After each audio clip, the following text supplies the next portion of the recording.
Hey guys, how's everyone doing? You got Cam, creator of Awakenpedia, and welcome back to another video teaching. Today I'm going to be talking about the illusions of mind. And in particular, I'm going to review the top 10 illusions of mind. There's so many illusions of mind. I wanted to focus on the ones that most humans tend to experience and believe in as they progress throughout the awakening journey. Um, and the structure of this chat will be largely one where um, I review an illusion, I talk about what the illusion is, and then I also aim to help correct the misinterpretation so that you can see beyond the illusion. Um, these illusions that I will go over ultimately will have no particular order except for the first two, which you will see why. Um, and I hope you enjoy it and that it serves you and has use to you on the path. So let's dive in. The first illusion that I want to talk about is the Grand Master of illusion. It is what creates all of the other illusions, and it's what sustains them as well. And so that's why I want to talk about it first, because it's the ground floor of illusion, right? And if we can correct that illusion, all the other illusions will fall away as well, because this is the one illusion that supports all of the other illusions. So we'll go into how this is and why this is. But this first illusion is the illusion of separation. It is when you believe that you are a separate entity that is disconnected from everyone and everything else in this universe. You believe that you are a physical, finite, and material human. And as a result, you see you as you, me as me, the tree as the tree, the table as the table, the car as the car, the house as the house. You see everything as the label that it's been given arbitrarily. And as a result, you believe that everything is unique and different. This fundamental belief in separation, that you are a separate entity disconnected from everything else, is the fundamental belief that creates and sustains all other illusions of mind. So that's why I wanted to bring it up first.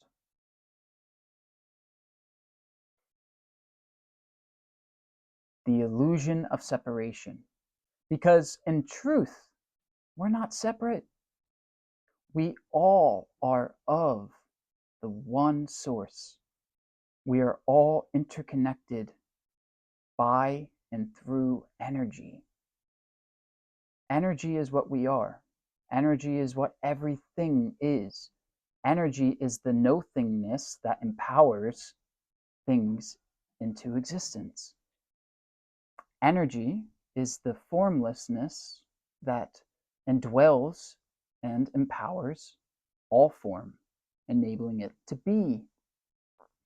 It is only the appearance of all of the various things in the world that vary, but their essence is the same. The appearance of a tree, of course, is different from the appearance of a table, or the appearance of me, or the appearance of you, but in truth, when you strip away the illusion, you see that it is all of energy. the same one energy source. And the difference between the tree and the table and you and me is not of its fundamental inherent quality or essence. The difference is the vibration at which it is expressed.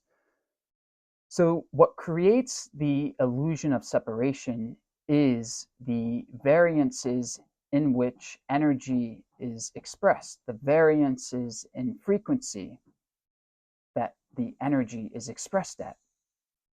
The various frequencies create various appearances, but it's all the same.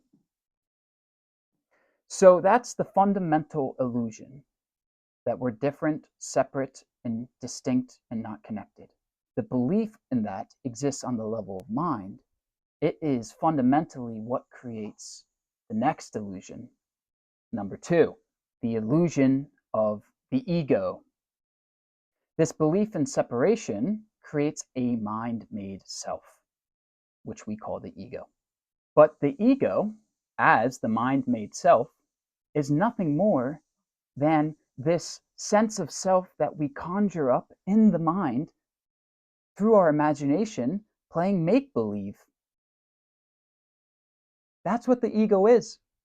And over 99% of the world today believes that they are their mind-made self. They believe that they are the ego because they fundamentally believe that they are separate, even if they don't know it. It could be a subconscious belief. In fact, where all beliefs exist. And so the ego itself is an illusion. And it's important to distinguish this because there's so many conversations going on today about whether we can actually dissolve the ego. And I want to tell you with absolute certainty that yes, you can dissolve the ego because it is nothing more than an illusion of mind. And not only can you dissolve the ego, but it is the essence of what spiritual awakening is and its fundamental purpose. The fundamental purpose of awakening in this journey is to awaken out of the dream of the ego through correcting the erroneous belief in separation by realizing the oneness and non-dual nature of true reality. So yes, the ego can be dissolved. The illusion of the ego can be dissolved so that this schizophrenic state in which two of you appear to exist, your mind-made self and the real you, can be corrected so that the mind-made self dissolves, and now the real you is all that remains to shine forth. And that is who you are, and that is what awakening is. And that's the whole point of all of this. So I wanted to talk about those two illusions first because, of course, they're the most important and they're the ones that perpetuate all of the other illusions that I'm going to talk about today. But the belief in separation is what creates the mind-made self that we call the ego. And when we are able to correct, or rather dissolve the belief in separation through realization of oneness, through this shifting consciousness that is spiritual awakening, the ego too may dissolve, or the illusion of the ego. Because remember, the ego isn't actually real. There's nothing real about the ego. It's just another construct of mind. That's it. That's all the ego is. So of course it can be dissolved. And that's the point of this journey. All right. Number 3, the illusion of physicality. The illusion of physicality stems off the belief of separation that things are physical. And according to the mind, this makes sense, of course, right? Because the tree certainly feels hard. Our bodies feel hard. We can't go through our bodies, right? The table is very hard that I put my plate on. That's also hard and solid and physical. So we believe in physicality, the physical world. We believe it's real. But again, it's just a belief. Because guess what? When we look at anything that we call physical under a subatomic microscope using quantum science, we see that everything that we call physical, everything that is of matter, disappears. It dissolves into the nothingness that it truly is. And what is left is pure spaciousness. And that is why the Buddha notoriously says that we are of emptiness. That is what we are. That is who we are. We are emptiness. And what makes spirituality so exciting right now, at this point in our human history, and the history of the cosmos itself, is that for the first time ever, quantum science is affirming what ancient mystics have intuitively pointed to since the dawn of time, that we are nothing, that we are of emptiness, we are pure spaciousness. We are the pure spaciousness in which all objects of space are made manifest. And when you rise in consciousness by progressing along the awakening journey, you come to realize that physicality is not actually physical. In other words, matter doesn't matter. It isn't real, it just seems real. It isn't physical, it just appears physical. It isn't solid, it just appears solid.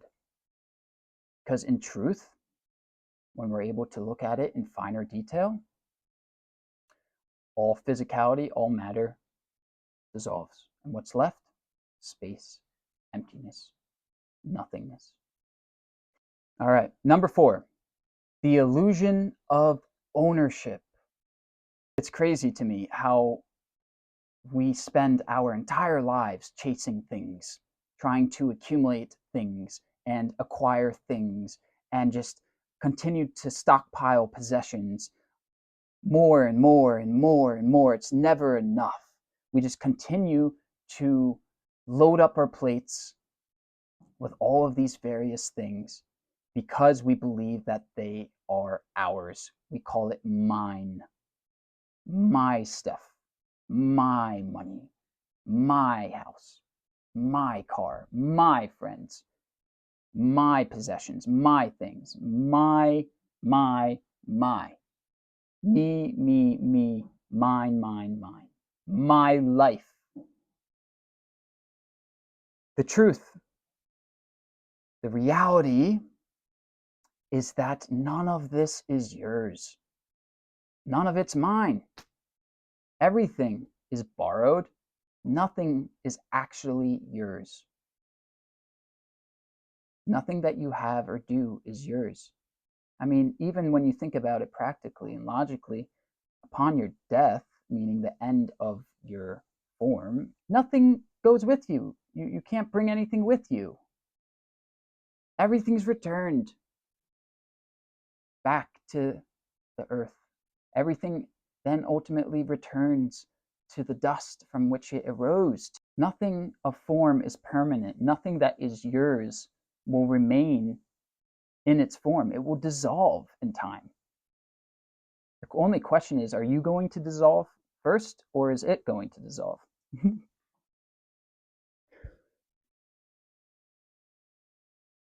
You don't actually own anything, which includes your life. Now, this is a hard one for people to wrap their heads around and for people to see. What do you mean my life isn't mine? Well, it's not your life because it's just life. You are life. It's not your life. You are life. You don't have it. You are it. The life that you are is what is empowering what you have and what you do. The life that you are is what enables your human form to be. And life will continue to go on after you do not. After the form dissolves, the life remains. So you do not own life. You do not have a life. You are life. Number 5, the illusion of specialness. And this one ties in so deeply to the roots of the ego and the egoic mind, and it ties deeply into desire and the pursuit of happiness, and the erroneous belief that happiness is something that can be externally acquired, that happiness is something to be pursued, that happiness is something to go get there and then, as opposed to being something that can be accessed inside, here and now. You only believe in specialness when you don't know who you are. You only believe in the world of idols and false gods when you are not connected to the true God, when you are not connected to being. When you are unaware of the essence that indwells within you, the essence that you are, there's a void. It's as if there's some type of hole, something's missing. In the egoic state, you can't put a finger on it, you can't label it, you can't call it anything, you don't know what it is, but you can feel that something's missing. You're not yet complete. It feels as if you're not yet complete. And that is why you chase specialness. You chase the people and the things, the situations that you believe will make you special, that will bring specialness into your life, that will then complete you, that promises to make you feel whole, that offers salvation and fulfillment. But it's an illusion. It's an illusion of mind, like any other. There is nothing outside of you that can make you whole. There is no external God that can offer you salvation. There is no idol. There is no amount of money. There's no amount of things that can make you whole, because you already are whole. You are already complete and fulfilled and achieved. There's nothing that you can do or have that's going to make you more special than you already are. You're already as special as you can be. There's nothing else that can make you more or less. That's important to know too. So many humans today are spending their entire lives trying to chase some image, some mind-made image that they believe is special and offers them peace, happiness, salvation. And it's simply not true. As long as you continue to believe that specialness is out there, you will be the hamster on the wheel, working tirelessly and endlessly to go nowhere except here. Number 6, the illusion of time and space. If I had to rank the biggest illusions, I would say this is number 3 in terms of its level of importance and grandeur of how much it captivates the minds of humanity today. After separation and after the ego itself, the illusion of time and space is what drives us all insane.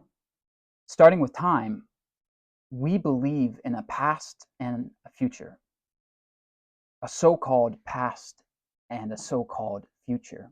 We believe that these are distinct, real things, but in reality, they are, again, just mind-made concepts of time.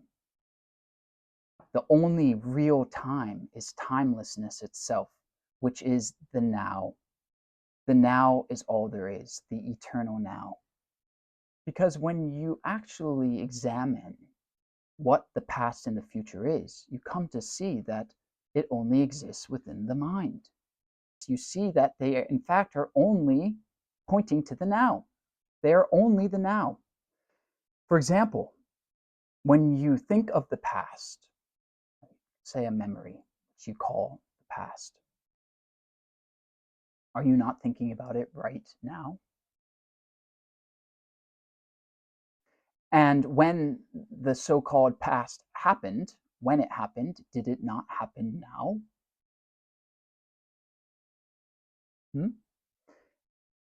So the past is nothing more than the now, is it not? When you're thinking about it now, it's now, and when it happened now. There is nothing other than the now. And the same for the future. When you think of the so-called future, you're imagining something in your mind. And are you not imagining it right now? And if and when the so-called future that you are imagining actually happens, will it not happen right now? Of course it will.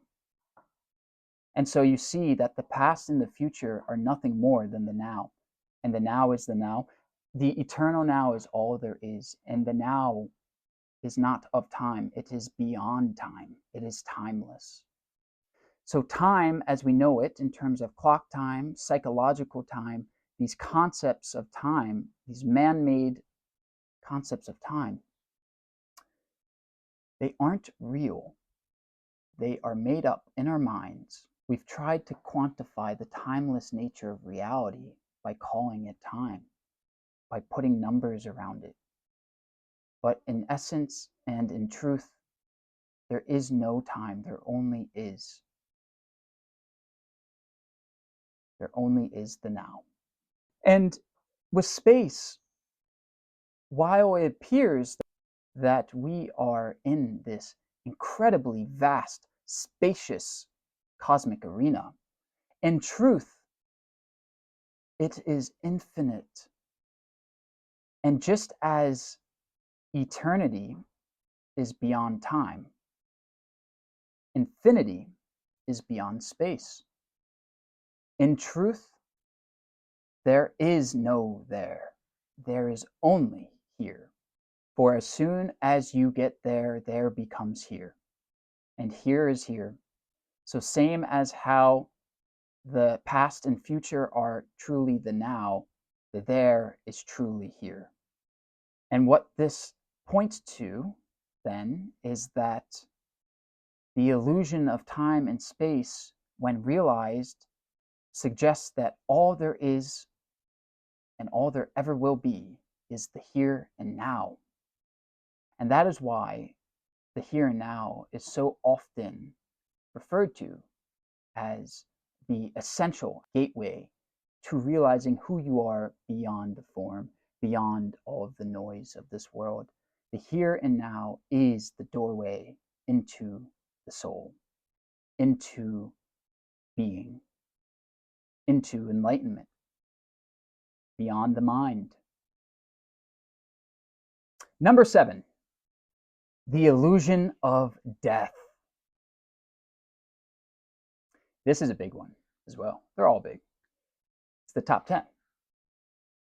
But the illusion of death, so important and captivating because all of humanity is absolutely terrified of death. Because people believe in death, they are terrified of death. And because they're terrified of death, they're terrified of life.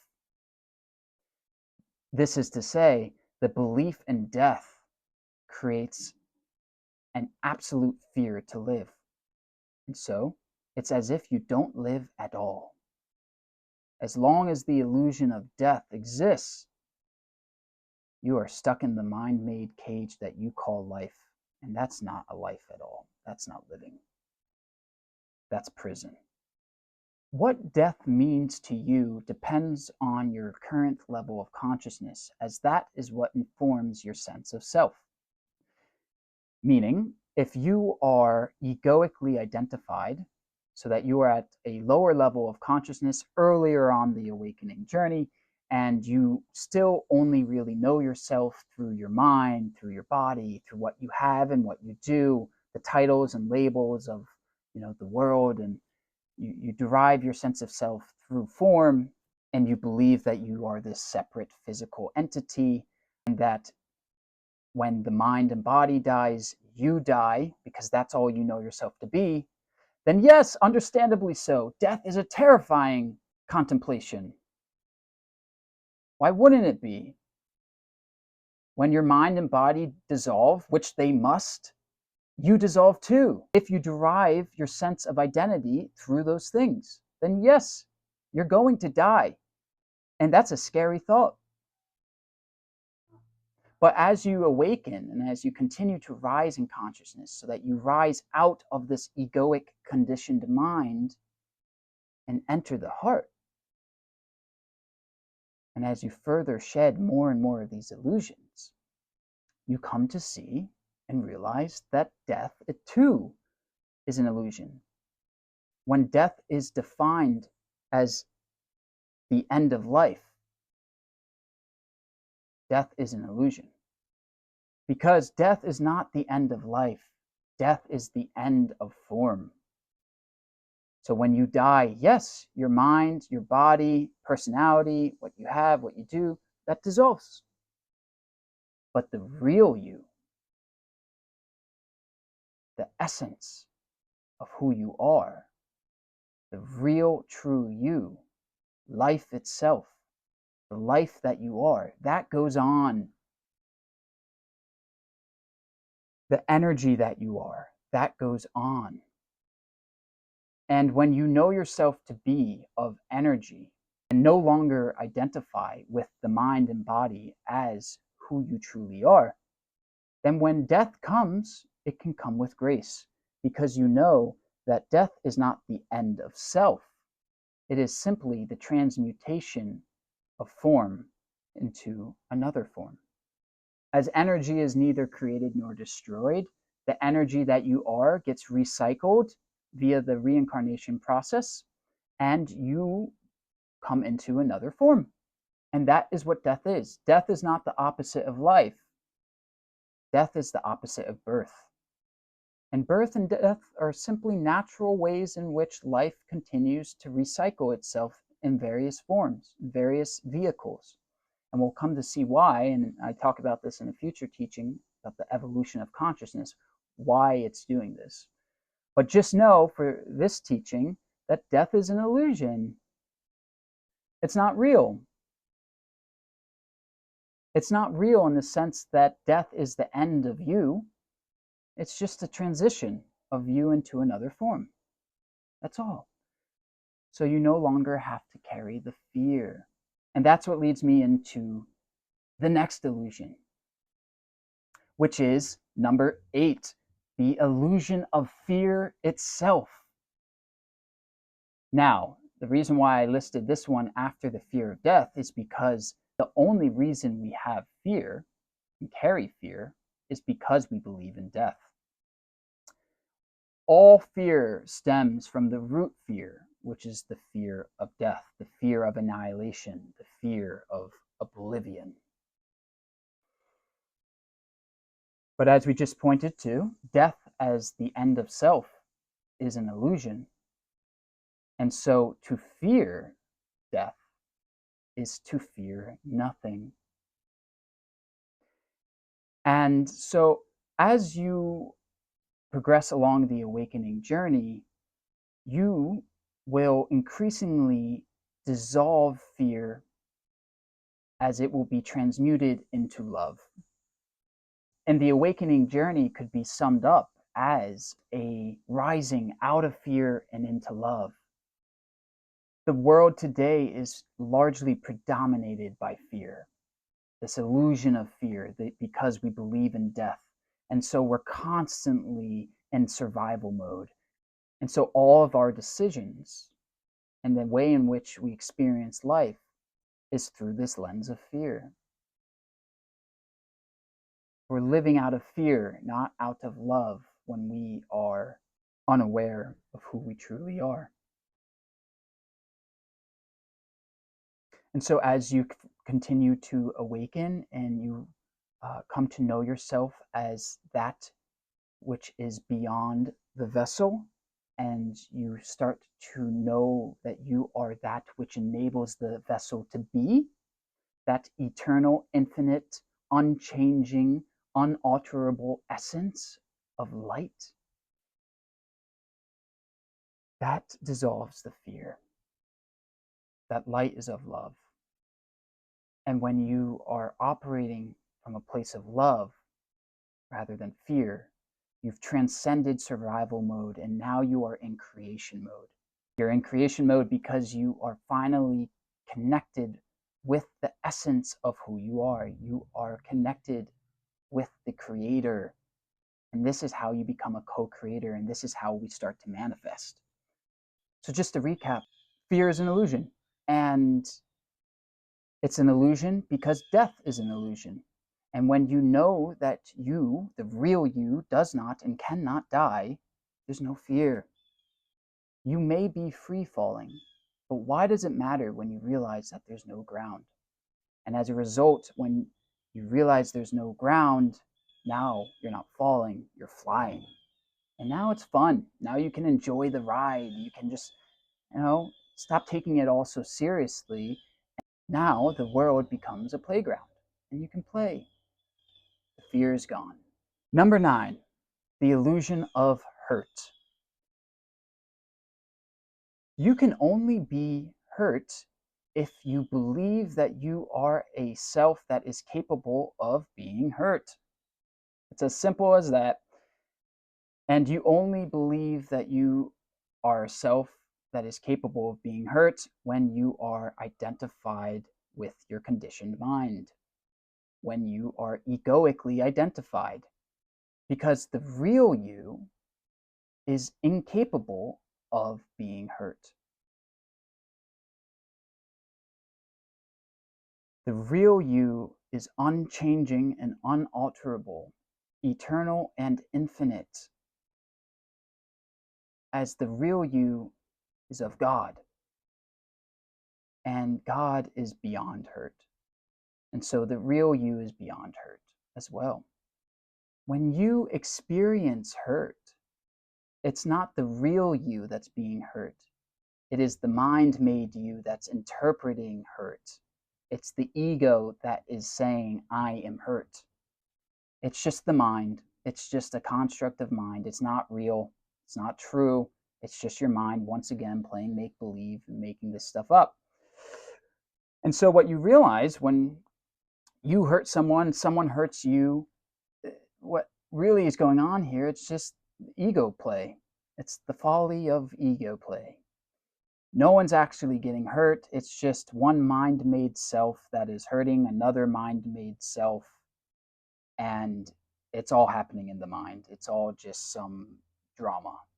And that's what hurt is. You can't actually be hurt in truth. This is not to say, of course, that there is no physical pain or that there is no physical trauma. Of course there is. You touch a hot stove, you're going to feel pain. You're going to be hurt. But I'm talking about hurt on a psychological level, on the emotional level, and ultimately on the soul level. On those levels, hurt is not true. It is simply a mental interpretation of what's true, which therefore makes it false. Number 10, the illusion of knowing. I wanted to wrap up the top 10 illusions of mind with the illusion of knowing, most simply because it captures the essence of what's really going on here and the importance of the unknown. Socrates was known as one of the most wise men of his time. And when asked why he was deemed such a title, he said, "It's because I am the only man who knows he knows nothing." And the point that he's making is that everything is, in truth, a mystery. We think we know things because we give them names and labels and wrap them up in little packages and create some type of structure. but it's all happening in the mind. It's not actually real. The tree isn't actually a tree. We just call it a tree. You are not actually your name. It's just a name. Nothing, no matter how big or small, can actually be known. Everything's a mystery. And that's why the only real truth is the unknown itself. And that's why we start to be able to live when we surrender to the unknown. When we lean in and align with the unknown, that's when we come into power. That's when we come into knowingness. So that's the irony. We start to know when we admit we don't know. And if this knowingness I speak of is not knowledge about what you can find on Google, it is an intuitive knowingness. It is wisdom that comes from beyond the mind. And so those are the top 10 illusions of mind. And many ask, well, okay, Cam, well, what comes next after all of these illusions have been seen for the illusions that they are? And after they're dissolved, what comes next? And to that I say, well, we have to wait and see. That is the great awakening, the final awakening. The great awakening is what comes next after we have dissolved all illusions, after the ego is fully dissolved. It is to walk beyond the edge of the mystery. And we'll have to wait and see to know what this is. It's pointed to in religions and with intuitive wisdom. Some call it the kingdom of heaven, the eternal resting place, nirvana, after you have completely worked through all of your karma, you get to escape the birth, death cycle of reincarnation. You escape the wheel of life. Moksha, similarly, is the term they use in Hinduism, which points to the same thing, which is the liberation from form, from the conditioned mind, through realization of self as pure consciousness. You have escaped the matrix, as they say in simulation theory. These are all expressions that point to what comes next after you have dissolved all illusions of mind. They point to the essence of enlightenment itself. But we'll have to wait and see. My intuitive sense is that after we have dissolved all illusions of mind so that we see the world as it is and not as we are, so that we have perfect vision, one of two things happen. One, the evolution of consciousness is complete. The game is over. We have fully awakened. There's no longer any illusion, and so there's no longer any purpose to the game. We have worked through all of our karma. There is no ego. And as a result, we merge back into the formlessness of reality. And the entirety of our life, earthly journey here was to use form as vehicles to realize our formless essential nature. So, number one is that evolution of consciousness is complete, the game is over, and that's the end. Or number two, we move on to the next level, for we have successfully completed the Earth curriculum and have graduated from the Earth school, and now we get to move on to what's next, to the dimension that comes after this earthly experience. And we can only move into that advanced state of heightened consciousness after we've worked through all of our karma here, after the ego has been fully dissolved, after all illusions have been dissolved. My sense is that it is the latter and not the former, but we'll have to wait and see. All right, guys, I'm going to wrap up here. Thank you for tuning in and watching this far. If you have, I hope this served you, the top 10 illusions of mind. And remember that there would be no enlightenment if there were not illusion. So if you can, try to be grateful for the illusions that you believe in and know that they are here to serve you on the journey. All right, thank you.